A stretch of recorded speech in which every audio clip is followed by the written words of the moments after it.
على مدار سنوات عدة ثبتت جذورها في حدائق العلم الزاهرة لتقف زاهية معتزة بتاريخها وحاضرها ومستقبلها العلمي. إنها جامعة المنوفية، صرح علمي شامخ بين قريناتها من الجامعات المصرية العريقة.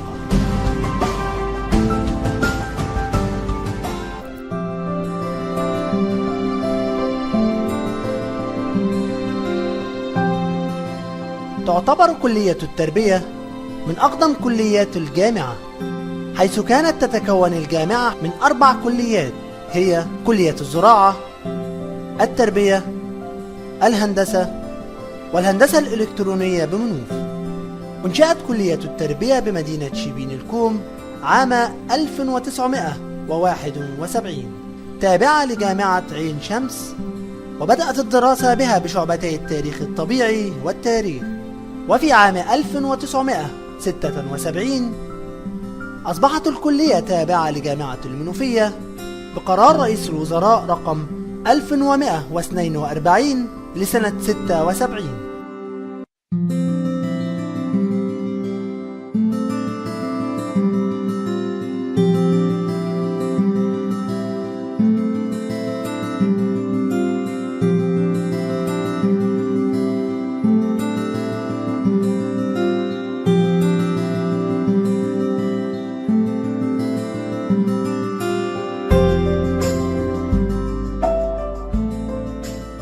ومنذ نشأة الكلية توالى على عمادتها رجال عظام عملوا جاهدين على رفع اسم الكلية عاليا: الأستاذ الدكتور عبد الشافي غنيم، الأستاذ الدكتور إبراهيم عصمت مطاوع، الأستاذ الدكتور أحمد عبد الخالق عمار، الأستاذ الدكتور سعد زغلول النجار، الأستاذ الدكتور إبراهيم فتحي زيد، الأستاذ الدكتور عبد العظيم محمد رمضان، الأستاذ الدكتور محمد سمير راضي، الأستاذ الدكتور حسين غريب حسين، الأستاذ الدكتور سامي أبو بيه، الأستاذ الدكتور عبد الهادي السيد عبده، الأستاذ الدكتور عبد المجيد عبد التواب شيحة، الأستاذ الدكتور علي محمود شعيب، والأستاذ الدكتور لطفي عبد الباسط إبراهيم.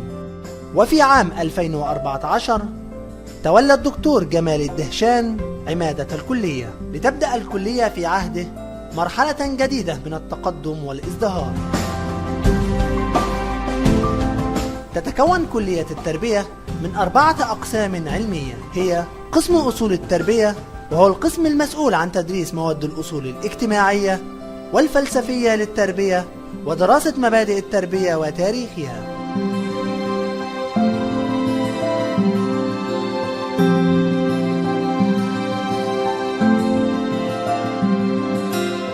قسم المناهج وطرق التدريس، وهو القسم المسؤول عن تدريس مواد طرق التدريس في المناهج والتخصصات المختلفة.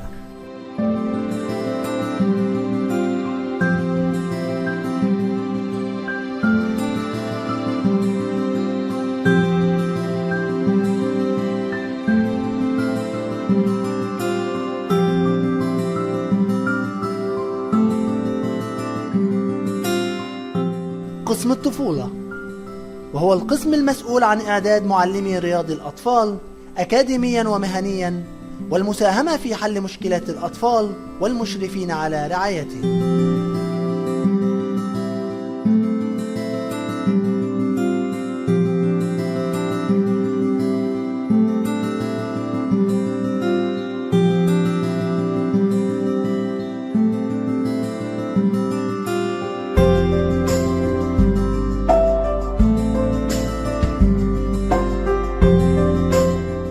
قسم علم النفس والصحة النفسية، وهو القسم المسؤول عن تدريس علم النفس التربوي وعلم النفس الاجتماعي وعلم النفس النمو وتعليم الكبار والإرشاد النفسي.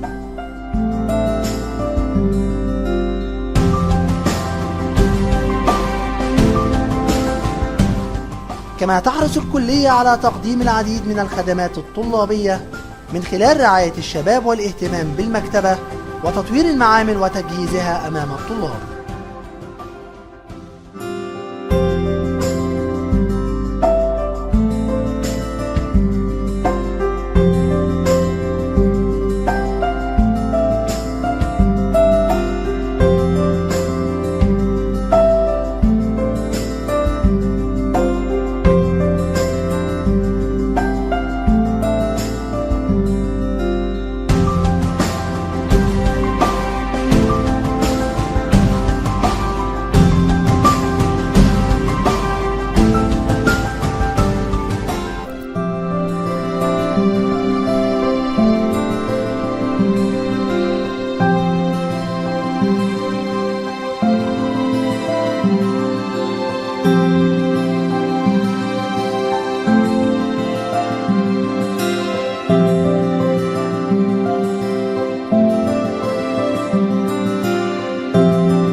وتستمر الكلية في تطوير رسالتها التعليمية والاجتماعية والبحثية من خلال إنشاء عدد من الوحدات ذات الطابع الخاص، منها وحدة الجودة، وتعمل على تجويد العمل المستمر بالكلية والسعي للحصول على الاعتماد.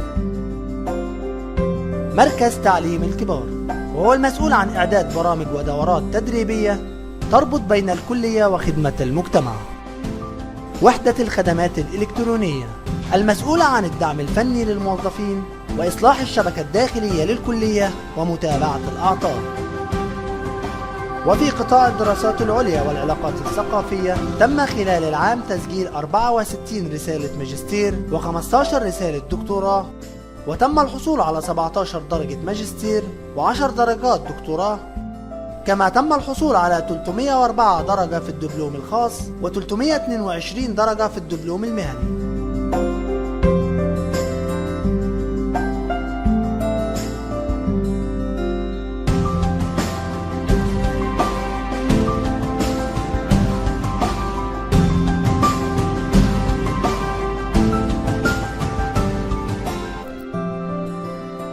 وفي قطاع خدمة المجتمع وتنمية البيئة يقوم القطاع بإقامة الندوات وتنظيم القوافل، وقد نظم خلال العام عددا من الندوات والمؤتمرات الهامة.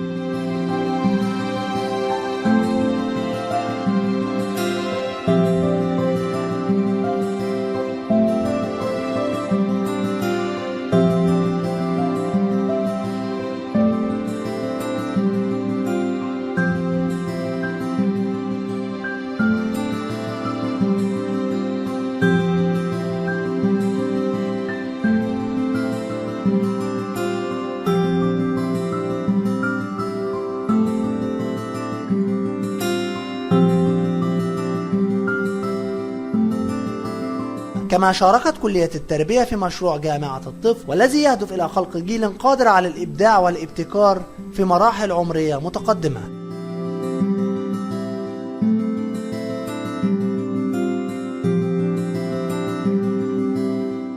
كما تحرص الكلية على تدعيم العلاقات الاجتماعية والإنسانية بين الطلاب وأعضاء هيئة التدريس والعاملين بها من خلال إدارة العلاقات العامة بالكلية.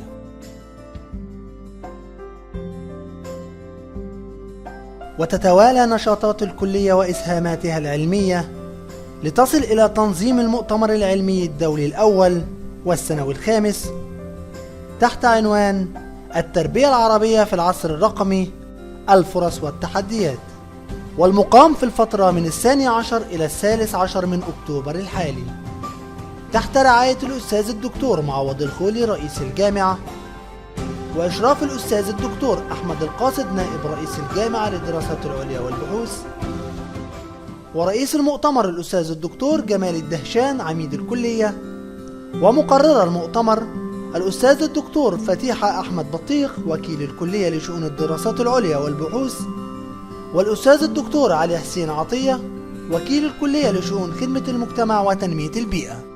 بسم الله الرحمن الرحيم. الحمد لله رب العالمين، وصلاة وسلاما على أشرف الخلق أجمعين سيدنا محمد النبي الأمي وعلى آله وصحبه وسلم. يسعدني ويشرفني الترحيب بحضراتكم في المؤتمر العلمي الدولي الأول الخامس أو السنوي الخامس للكلية تحت عنوان التربية العربية في العصر الرقمي، الفرص والتحديات. حقيقة فكرة هذا المؤتمر نبعت من ما نعيشه الآن في عصر الرقمنة. ثورة المعلومات والثورة التكنولوجية أسهمت في تغيير كافة مناحي الحياة في المجتمع، وبالتالي عقد هذا المؤتمر بغية إلقاء الضوء على خصائص وسمات العصر الرقمي الذي نعيش فيه، عرض وتوضيح طبيعة التكنولوجيا الرقمية وانعكاساتها على النظام التعليمي، إلقاء الضوء على النقلة النوعية التي ينبغي أن تتم في المناهج وفي طرق التدريس بما يتناسب مع ظروف وطبيعة العصر الرقمي. تطوير برامج إعداد المعلمين بما يتناسب مع احتياجات العصر الرقمي. توضيح بعض الجوانب الخاصة باقتصاديات التعليم في هذا العصر، ثم عرض لبعض الجوانب النفسية والاجتماعية الخاصة بالطالب والمعلم وولي الأمر في هذا العصر، ثم أخيرا إلقاء الضوء على طبيعة إدارة المؤسسات المدرسية والتعليمية في هذا العصر. في نهاية كلمتي بتوجه بخالص الشكر والتقدير إلى أسرة جامعة المنوفية وعلى رأسهم الأستاذ الدكتور معوض الخولي على دعمه الكبير للجامعة ولكلية التربية وللمؤتمرات العلمية بشكل خاص. كما لا يفوتني أيضا أن أتوجه بخالص الشكر إلى من تولى الإشراف على هذا المؤتمر، الأستاذ الدكتور أحمد القاصد نائب رئيس الجامعة للدراسات العليا والبحوث. وأتوجه بخالص الشكر طبعا إلى مقررة المؤتمر زملائي وإخواتي الأعزاء، الأستاذ الدكتور فتيح أحمد بطيخ، الأستاذ الدكتور علي حسين عطية، وكلاء الكلية لشؤون الدراسات العليا والبحوث ولشؤون خدمة المجتمع وتنمية البيئة. خالص الشكر والتقدير إلى زملائي أعضاء التدريس بالكلية. الشكر الخاص إلى العاملين بالكلية وبصفة خاصة أعضاء اللجان المختلفة بالمؤتمر، سواء لجان الإعداد، لجان الاستقبال، لجان كذا. لابد لنا أيضا في النهاية أن نتوجه خالص الشكر والتقدير إلى أسرة العلاقات العامة بجامعة المنوفية التي لا تألو جهدا في إلقاء الضوء على كافة أنشطة الجامعة ومحاولة إظهار الإنجازات التي تتم فيها بشكل موضوعي وبشكل حيادي يسهم في تعريف المجتمع بما تقوم به تلك الجامعة الرائدة. بتمنى بإذن الله لهذا المؤتمر ولفعالياته النجاح، وأتمنى بإذن الله لوطننا مصر الحبيبة الاستقرار والتقدم تحت رئاسة رئيسنا المفضل ورئيسنا العظيم الرئيس عبد الفتاح السيسي. السلام عليكم ورحمة الله وبركاته.